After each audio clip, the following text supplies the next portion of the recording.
There was a city once, in the green plain by the Sea of Salt, that believed it would last forever. It was beautiful. Its houses were tall and painted. Its markets never emptied. At night, its lamps burned so bright that travelers saw its glow from a day's walk away. They called it a jewel, the pride of the plain. They called it Sodom. And they were right to call it beautiful, but they were wrong to think it would last. On one ordinary evening, two strangers walked in through the city gate. By the time the sun rose, the city was gone. Not damaged, not defeated, gone. Burned to ash and buried in salt, so completely that nothing grows there to this day. This is the story of that night, the night the strangers came. The night one family was told to run and not look back. And the night one woman turned around anyway. At the center of it is no king, no hero, no warrior.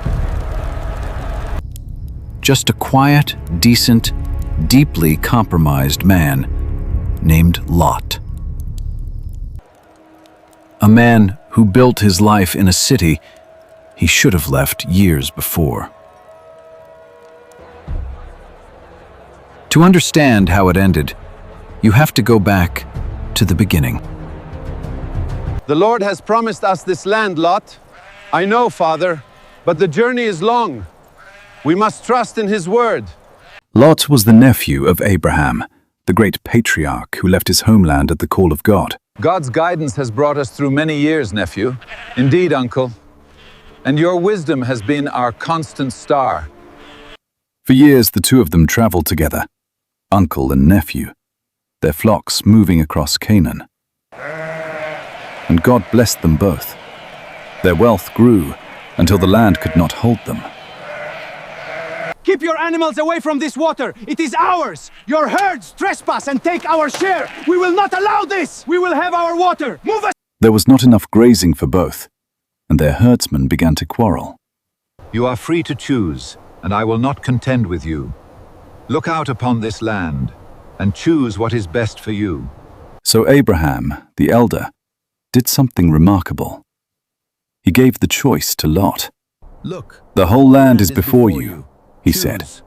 If you go left, I go right. You choose. I have walked this land for It was extraordinary generosity. and the greatest lesson The elder surrendering the first choice. And Lot looked out over the land. To one side, the hard hills, dry, demanding, a place you work for every blade of grass. To the other, the plain of the Jordan, green, watered like the garden of the Lord. And in the middle of that green plain sat the cities, rich, thriving. Lot looked at the hard hills and the shining cities, and he chose the plain. Choose. He chose the easy land. So be it. He chose the cities. And the text adds one quiet, devastating detail. Lot pitched his tent toward Sodom. Now the men of Sodom were wicked and sinners against the Lord exceedingly. It did not happen all at once. It never does.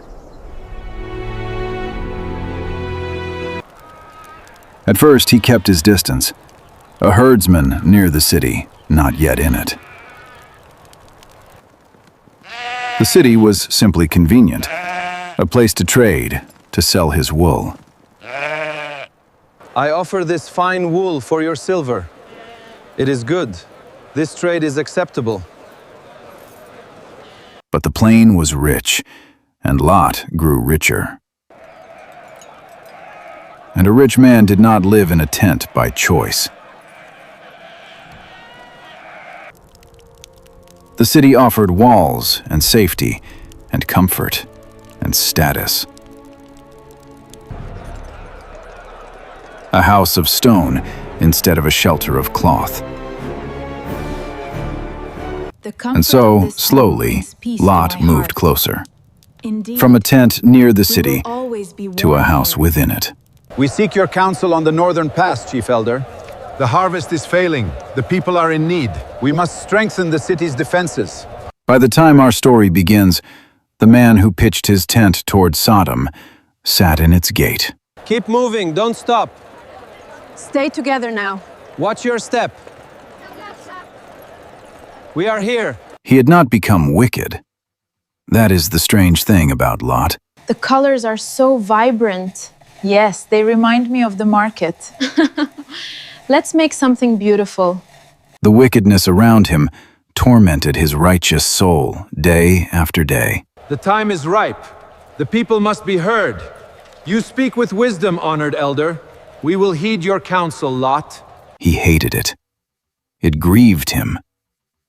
But he stayed. He built his life there. He grew comfortable there. A man can hate the darkness and still choose to live in it. Because the living is easy and the leaving is hard.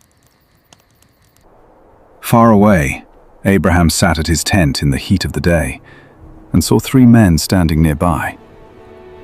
My lords, I beg you, do not He pass did not by know your who they servant. were, Stop, but he let ran me to get meet you them. some water.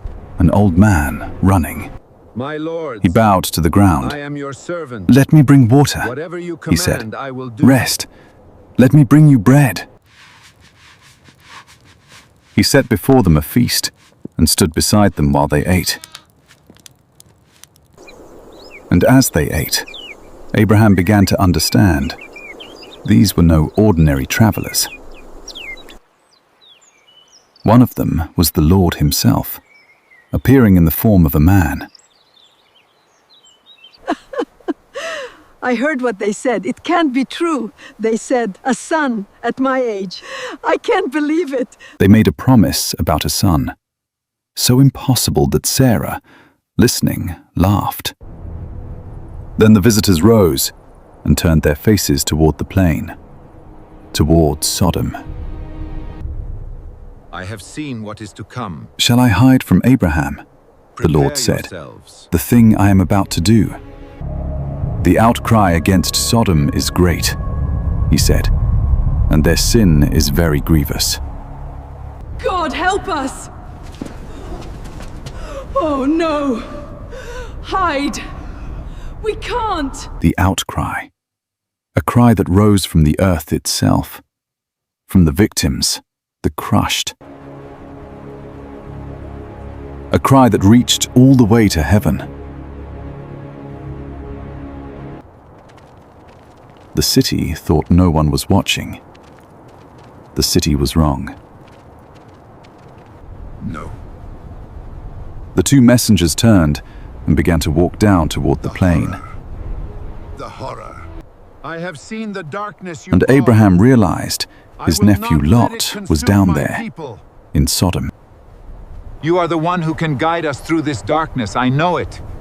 We need your wisdom, your light. What is the path forward? And so Abraham did something almost no one dares to do. He began to argue with God. Do you really think, O Lord, that there are not 50 righteous among the city? Consider this, please. "Will you really sweep away the righteous with the wicked? Keep back! Suppose there are 50 righteous in the city. Will you not spare it for the Will not 50? pass. Shall not the judge of all the earth do what is right?" Your penance is complete. Rise and return to your people. Peace be with you. And the Lord answered, "If I find 50, I will spare the whole place." I see it now. The price will be too great. The cost is betrayal. But Abraham knew the city. He suspected there were not 50. "I am nothing but dust and ashes," he said. "But what if there are 45? For 45, God said, "I will not destroy it." What about 40? For 40. Just For 40, I will not do it. 30, Justice is unyielding. 20. And then Abraham, pushing as far as he dared, asked one final time, God of our fathers, "May the Lord not grant be us this angry, one final grace. but what if only 10 can be I dare to found?" ask for strength. And the Lord said, "For the sake of 10, I will not destroy it." Surely, there would be 10. 10. Surely in a whole city, there would be 10 decent people. The Lord went his way, and Abraham returned to his tent. And as the sun sank, the two messengers were already walking through the gate of Sodom. The two angels came to Sodom in the evening, and Lot was sitting in the gateway. The terms are etched The here. gate was the heart of We the city, require the balance where to the be important equal. men sat. Let the transaction Lot proceed belonged according now. to the law. The news reaches us from the east. Troubling, indeed. What must be done? We must consult the elders. And when he saw the strangers enter, something made him rise at once. No, it can't be. Look there. What is it? What do you see? They've returned. After all this time. He bowed low. "My lords," he pleaded, "please, turn aside to my house." There was urgency in it. Lot did not want them in the open square of Sodom. I saw them. We have to leave now. He knew what this city did to the unprotected after dark. "No," they said, testing him. "We will spend the night in the square." To Lot, that sounded like a death sentence. No, I will not let you go. You must stay. And so he pressed them urgently, until at last they agreed and went with him. And Lot made them a feast. He baked bread. He gave them shelter. For a few quiet hours in that dark city, two messengers sat safe at his table. But a city like Sodom does not let such a thing go unnoticed. The time is near. Yes. We watch. Word spread through the streets in the dark, from mouth to mouth. And as the guests prepared to sleep, the men of Sodom left their houses. And they walked toward the house of Lot. Open the door! We know you're in there! Come out now! Before they had lain down, the house was surrounded. The men of Sodom, young and old, from every quarter, surrounded the house. Come out here! This was not a handful of We troublemakers. demand justice! This was the city Stone itself. them! Show yourselves! Open this door, now! Open it! Open it! Open it! "Where are the men who came to you?" they shouted. "Bring them out to us." Death to them! Attack! Take them! For glory! The Bible does not soften what they wanted. It was cruelty made a public sport. You will not pass this door. Move aside, old man. I said, you will not pass. And Lot did the bravest, most desperate thing of his life. He went outside. Listen to me. Violence is not the answer. We must find another way. Please think about what you are doing. We can still choose peace.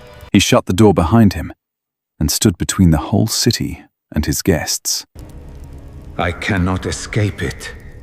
I must do this. Please, my brothers, he begged, do not do this wicked thing. And then, in his panic, he made an offer so wrong it has disturbed readers for ages. You are the one we seek! Kill him! Stone him now! Stone!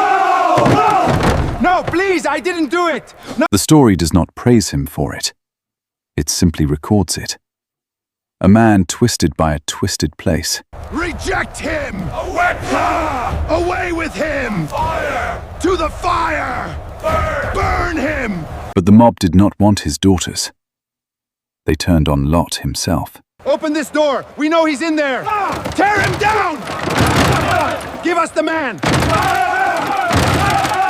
Get out of the way, they snarled. This foreigner wants to play the judge. No, please, let me go!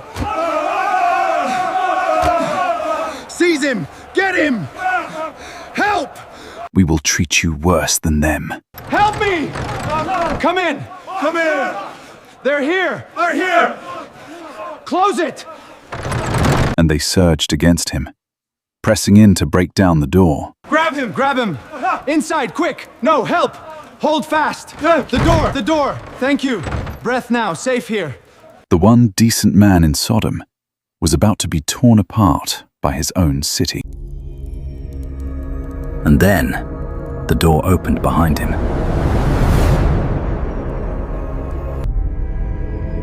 The two strangers reached out, pulled Lot back inside, and shut the door. Arg! My eyes! Turn away! It's too bright! And the men who had come as travelers were travelers no longer. Help us! I can't see. We're blind. Where are you? Find the wall. Oh my God! We need help! Over here. They struck the mob with blindness, both small and great, the whole city in the street. I cannot see. It is dark. I cannot see. A moment before, a howling crowd. And then, nothing. Darkness. Keep moving. Feel for the door. We must find it. Don't stop. Watch where you are going. Move The text to the wall. says they wearied themselves trying to find the door. Even blind, even struck down, they would not stop. The time is upon you. Listen closely. That is how far gone the city was. Even a miracle could not turn them back. You need to leave now. Get out of here. There is no time to waste. Inside, the messengers spoke plainly. Do you have anyone else here? The time has come. The truth is revealed. We find you wanting. The judgment is set. Get them out, because we are about to destroy this place. The outcry has become so great before the Lord that He has sent us to destroy it. We are together. Thank you. I'm afraid. Shh, it's okay. We are Abraham here. had bargained God down to 10. This night had proven 10 could not be found. No. No, it can't be. Not really. It's happening. They were right. We're all lost. The number was not 10. The number was 1. Lot and his small family. I must go now. Please, stay safe and trust I will return for you. Lot understood now that the destruction was real, and it was coming. And so, in the dead of night, he went out one last time to save the ones he loved. Where are you? My son-in-law. Where have you gone? Lot went into the dark streets to find the men pledged to marry his daughters. You must listen to me. They're coming tonight. We need to leave now, before it's too late. Please, I'm telling you Hurry, the truth. he told them. Get out of this place. The Lord is about to destroy the city. You have to listen to me. This is the only way. I won't go. His voice must have been shaking. He had seen the mob struck blind with his own eyes. I told you it was nothing. I know, I can't believe we even considered it. But to the young men, Lot seemed like one who was joking. You're serious? You honestly believe that could happen? They laughed at him. This respectable man, raving about the end of the greatest city. The city was rich. The city was powerful. The city had stood for generations. Go back to bed, old The man. idea it would cease to exist by morning was a joke. Go back to bed, old man. You fools. Don't you see? Fool. We are safe And this is now. one of the quiet tragedies of the story. No one believed him. Perhaps because Lot had spent too long being one of them. The man who lives comfortably inside the corruption cannot easily call others out of it. They will not believe he means it, because his own life has said the opposite. Lot returned home alone, having failed to save the young men his daughters loved. The sky in the east was graying. Dawn was coming, and with it, the destruction. The light is growing too fast. We need to leave now, before it's too late. But we're not ready. The angels were running out of time, and so were Lot and his family. Do not be afraid. Take my hand. Is it true? Can you really save us? Come, all of you. Thank you. And then thank the you. messengers did something that tells you everything about the mercy in this story. You must leave, Lot. Go with your family. Hurry! As dawn broke, the angels urged him, "Take your wife and your daughters, or be swept away."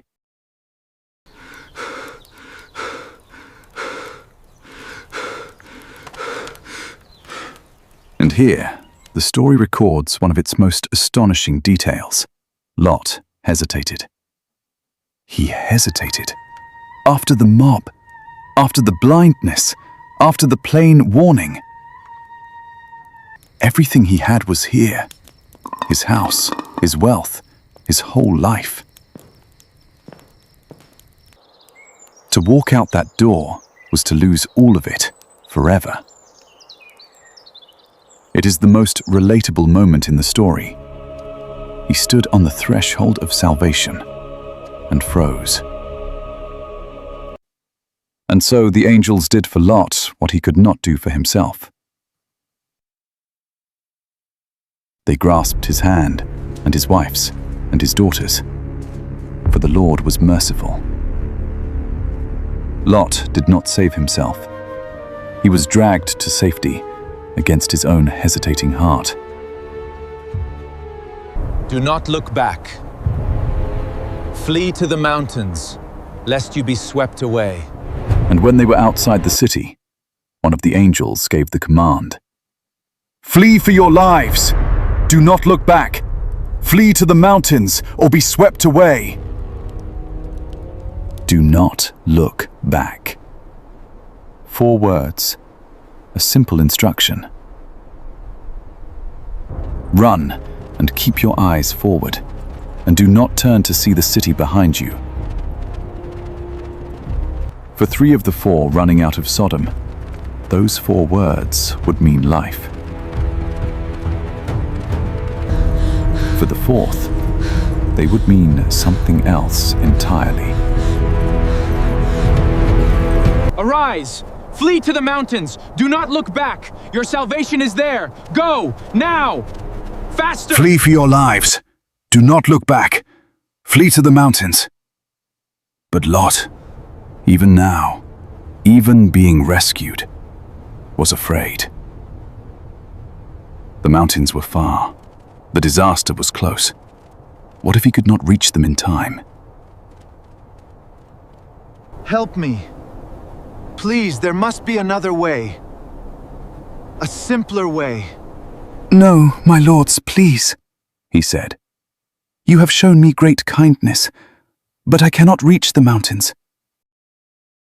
Look at the town. It's close. We can make it there before nightfall. There's shelter, food. Look, there is a small town nearby. Let me flee there. It is only a little place. He bargained, even in his rescue, asking for a nearer, easier refuge. Keep moving. Do not look back. Only to the town. But what is happening? Safety is ahead. Hurry. And the now. angel, in a final act of patient mercy, agreed. Very well, he said. I will not overthrow the town you speak of. But hurry, because I cannot do anything until you reach it. The destruction was held back, the fire of heaven held in check, until they were safe. The judgment waited for the rescue. The mercy came first, the judgment second. The small town was called Zoar, a name that means little or small. We have arrived. Thank the heavens. It's safe here. As the sun climbed, Lot and his family hurried across the plain toward it. The sun rose over the land. Lot reached the edge of Zoar. And in that moment, the family clear, the thing held back, was released. And then the Lord rained down on Sodom and Gomorrah, burning sulfur out of the heavens. Fire and brimstone falling from above. Not an army, not a siege. Fire from the sky. Raining down on the cities of the plain in the early light of morning. While the people of Sodom woke to a sky that was falling on them. The text does not linger on the screaming. It is almost merciful in its brevity. God overthrew those cities and the entire plain and everything that grew on the ground. The cities that believed they would last forever lasted until breakfast. This was a real judgment on a real evil. The outcry was finally answered. Sodom had made cruelty a public sport. Sodom had refused every warning to turn back. Far away on his hilltop, Abraham rose early and looked toward the plain. And he saw dense smoke rising from the land, like smoke from a furnace. His bargain had failed, not because God was unjust, but because 10 could not be found. The judge of all the earth had done what was right. And the smoke rose into the morning sky, black and terrible. But there was one more thing that happened on the plain that morning. The command had been given to all of them. Do not look back. Lot ran. His daughters ran, and Lot's wife ran with them. She had been rescued too. The angels had taken her by the hand. Safety was within reach.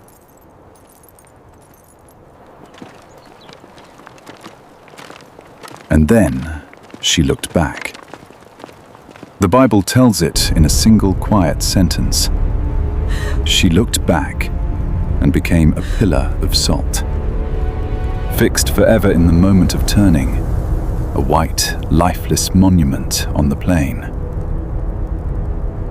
The story does not fully explain why, but we have understood something deeper. Her body turned back because her heart had never fully left. To look back at Sodom in that moment was to long for it more than the salvation ahead.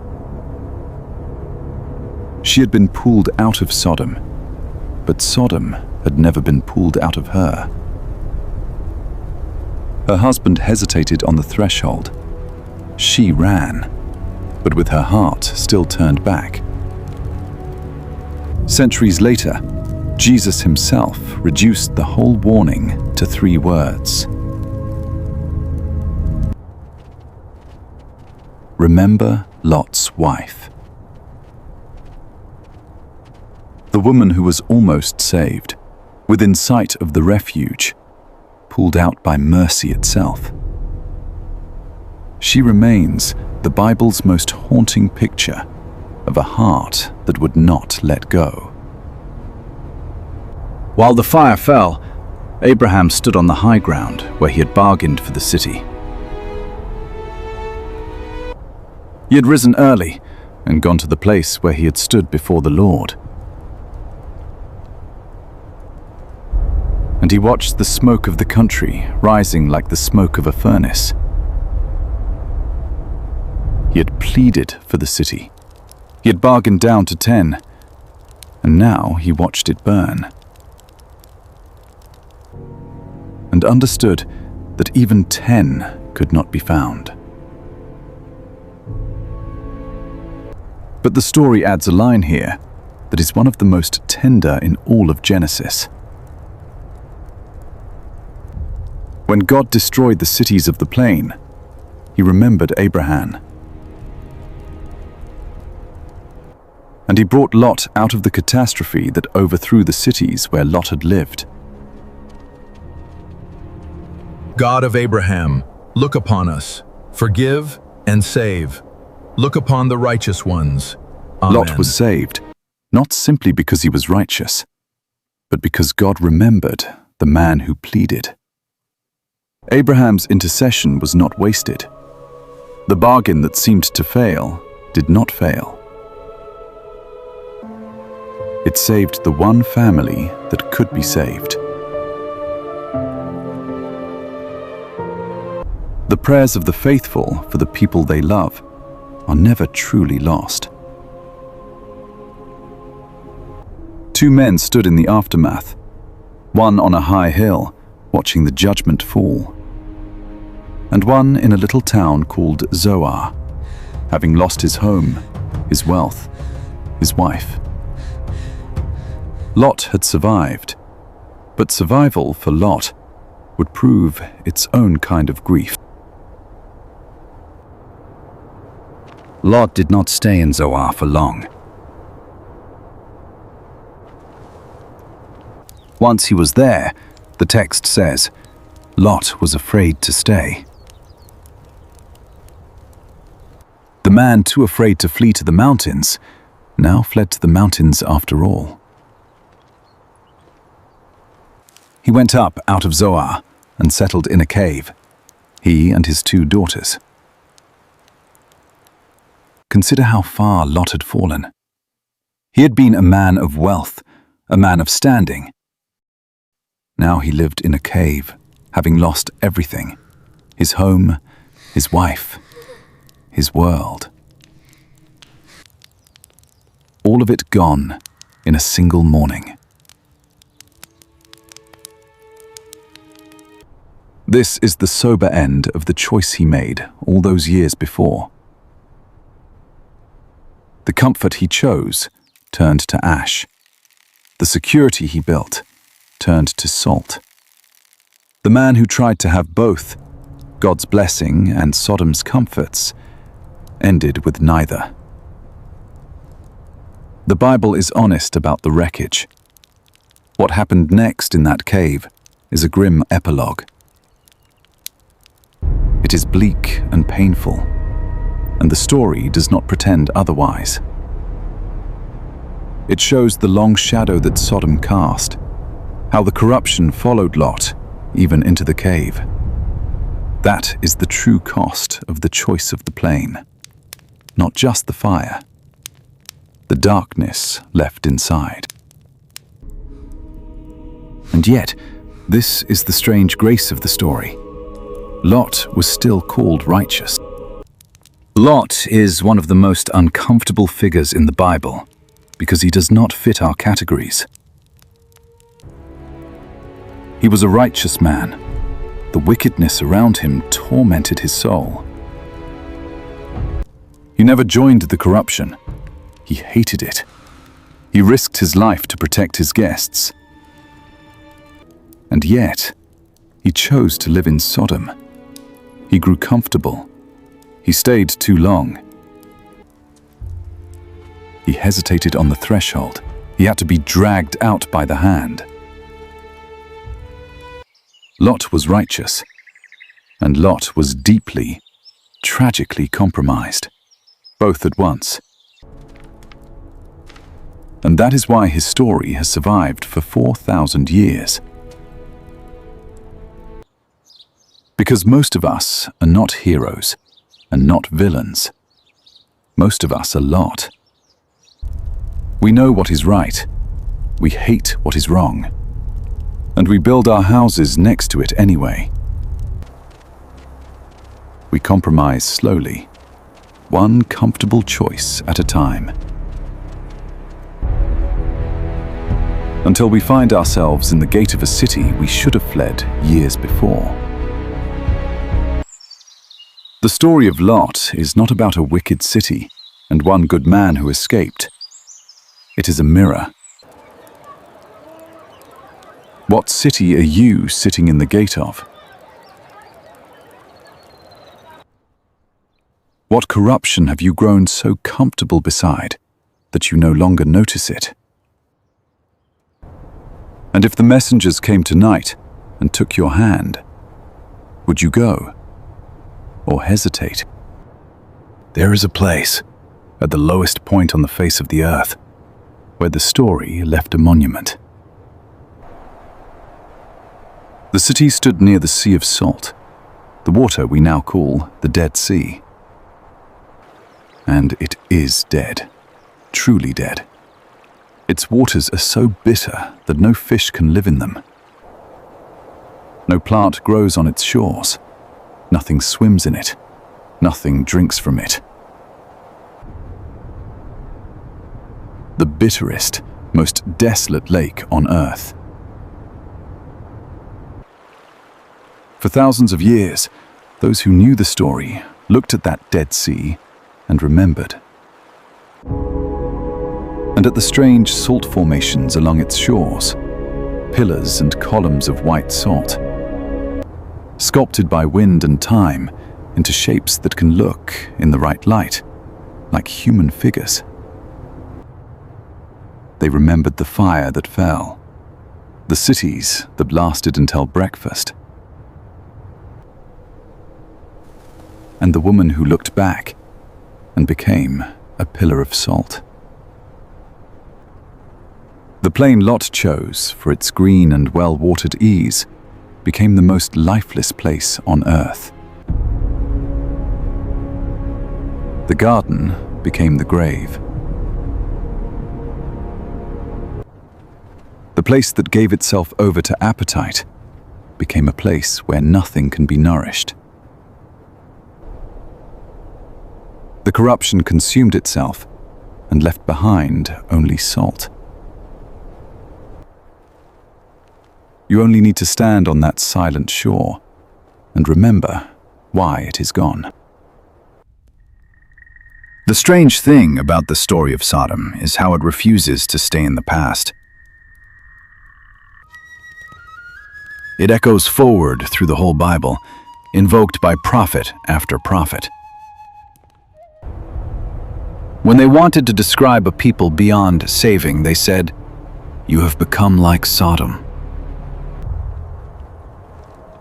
The name itself became shorthand for a civilization under sentence.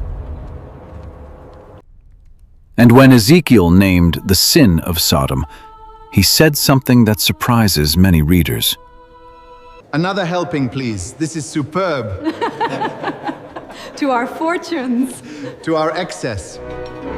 She was arrogant, overfed, and unconcerned. She did not help the poor and needy. Pride, excess, comfort, indifference to the suffering of others. Sodom was destroyed for what it had become, a place of plenty with no mercy in it.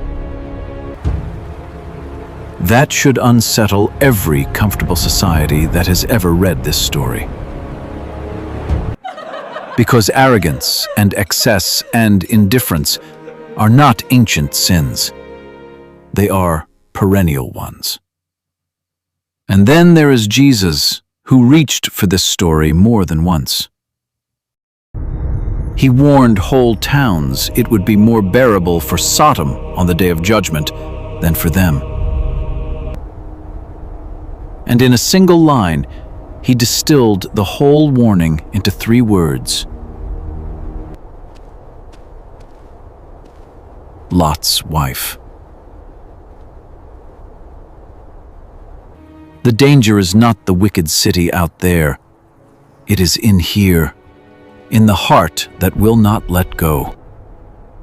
So what are we meant to carry away from this oldest, most terrible of stories? It is far more personal than fire and judgment. Every figure in it is a mirror. There is Abraham, who shows us the power of a righteous person to intercede. His prayer did not save the city, but it saved his nephew. Your prayers are never wasted.